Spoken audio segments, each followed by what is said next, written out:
উপস্থিত সোনাইমুড়ি উপজেলা, সোনাইমুড়ি পৌরসভা বিএনপি ও অঙ্গ সংগঠনের নেতৃবৃন্দ, আমার বক্তব্যের প্রারম্ভে আপনাদেরকে জানাচ্ছি আমার প্রান্তীয় সংগঠন বাংলাদেশ জাতীয়তাবাদী দল সোনাইমুড়ি উপজেলা বিএনপির পক্ষ থেকে আপনাদেরকে সালাম, শুভেচ্ছা, অভিনন্দন। আমি কোনো কথা বলবো না, একটি কথা বলে শেষ দেব। প্রিয় জাতীয়তাবাদী ভাইরা, আপনারা জানেন আমাদের নেতা ব্যারিস্টার মাহবুবউদ্দিন খোকন আমাদের জন্য, প্রত্যেকটা নেতা কর্মীর জন্য কি করেছে।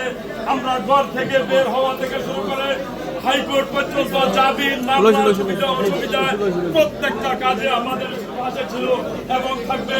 তাই আগামী 19 তারিখে আমরা নোয়াখালী জেলার জনসভায় ব্যারিস্টার মাহবুবউদ্দিন খোকন, মাটি এবং মানুষের নেতা, সোনাইমুড়ির মাটি ব্যারিস্টার মাহবুবউদ্দিন খোকনের গাড়ি, এটা প্রমাণ করে আমরা নোয়াখালী জেলায় বুঝিয়ে দেব, এই আশাবাদ ব্যক্ত করে আমি আমার সংক্ষিপ্ত আলোচনা শেষ করছি। খুদা হাফেজ। বাংলাদেশ জিন্দাবাদ। শহীদ রাষ্ট্রপতি জিয়াউর রহমান আমরক, দেশনেত্রী বেগম খালেদা জিয়া জিন্দাবাদ, তারুণ্যের অহংকার তারেক রহমান জিন্দাবাদ, আমাদের নেতা ব্যারিস্টার মাহবুবউদ্দিন খোকন জিন্দাবাদ।